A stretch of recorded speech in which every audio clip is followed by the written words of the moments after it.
You know less about the real numbers than you think you do. Okay, let's bring it back a second first. Why are the real numbers special?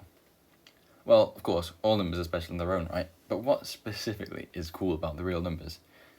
See, we often think of the real numbers as simply all the numbers on the number line, but I want you to think about and question why the number line has no gaps.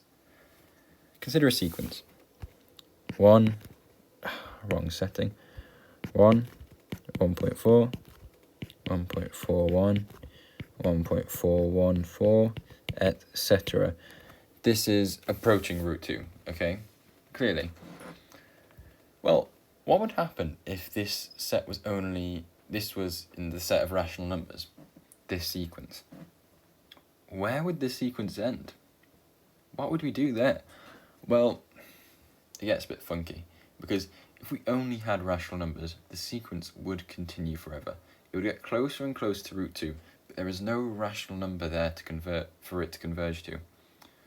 Another important example is... I'm trying to think of one.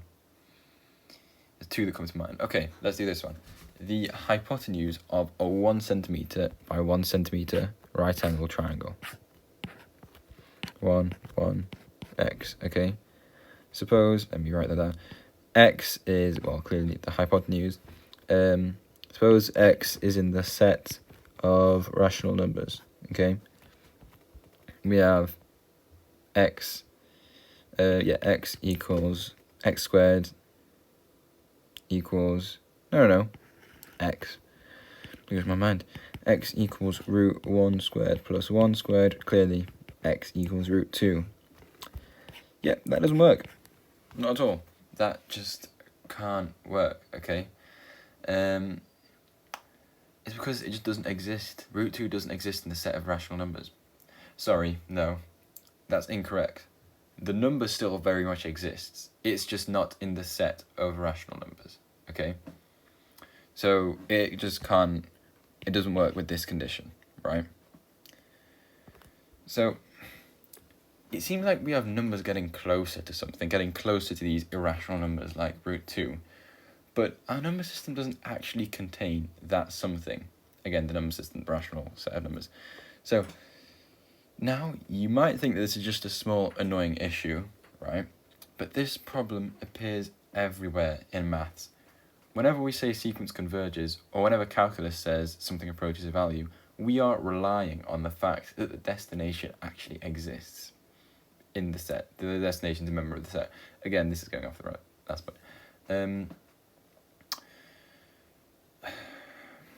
Actually exists. This is where we need real numbers, okay? So, here's where we introduce the ever so lovely completeness axiom. The completeness axiom states that every non-empty set of real numbers that has an upper bound has a least upper bound, a supremum in a set of real numbers. Whoa, okay. Supremum, that's a new terminology. That's a big word. See, I've refilmed this video however many times, and no matter what, I just don't have the time to fully explain everything. So what I'm going to do is I'm going to get the formal definition on the screen, but rather than go deep into it and explain it and prove it or whatever we want to do, I'm just going to explain the idea and try and get the understanding in place, okay? So, the supremum is the least upper bound. But what does that mean? Well, an upper bound is a number above everything else in the set, and the supremum is just the smallest possible upper bound. For example, consider the set S equals 1, 1.4, 1.41. You're going to see this sequence, a lot in this video, just because root 2 is an easy one to work with. Whoa, root 2, we love root 2. Root 2 is a good one to work with for this video, okay? So some upper bounds include 2, 1.5, 1.42, okay? These are all upper bounds, right? However, the smallest upper bound is root 2. The supremum is root 2.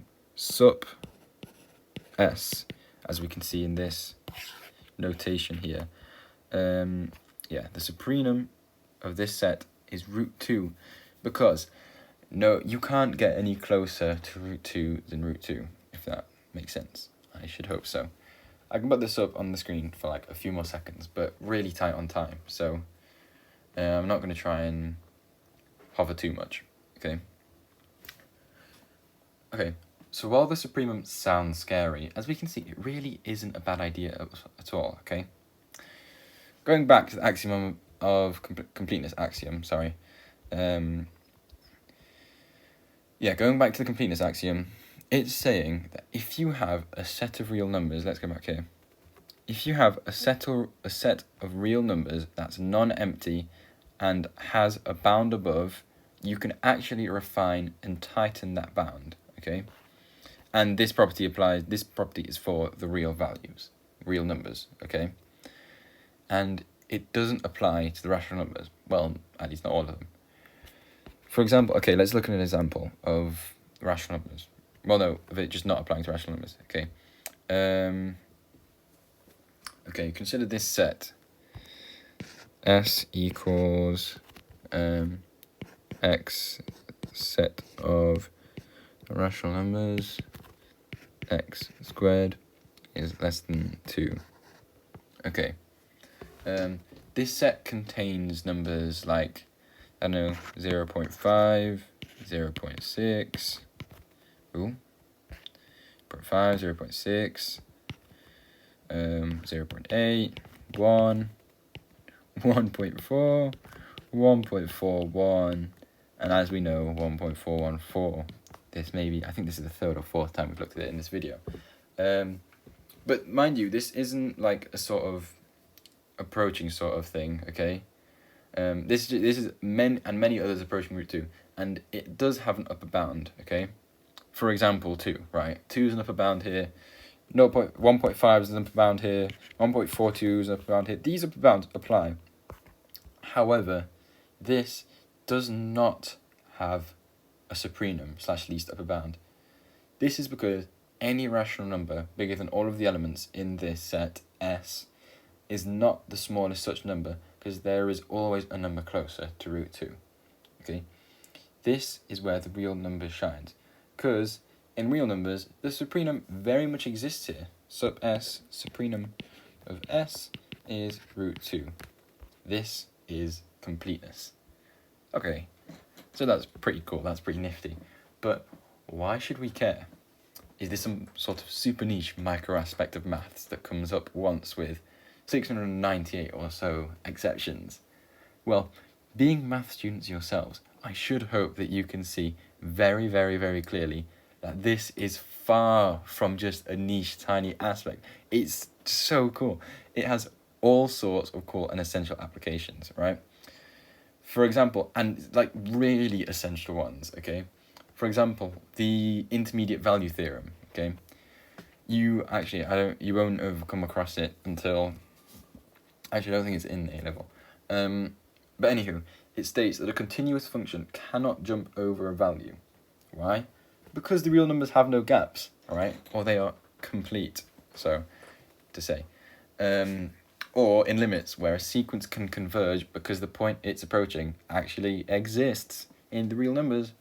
Calculus especially relies on this, as derivatives and integrals rely on limits, which rely on completeness. Okay, I do want to leave this video with, but I don't want you leaving this video with the wrong idea. The axiom is not that the real numbers are complete because we decided they are. It's much, much more subtle. Completeness is a choice of what properties we require from our number system. The rationals are not wrong at all, they're far from wrong. They're just not sufficient for a lot of analysis, pretty much all of analysis, the rigorous mathematical analysis. The axiom of completeness, the completeness axiom, is mostly invisible in everyday calculations, but it is the reason the intuitive picture of a continuous number line actually matches the mathematics underneath.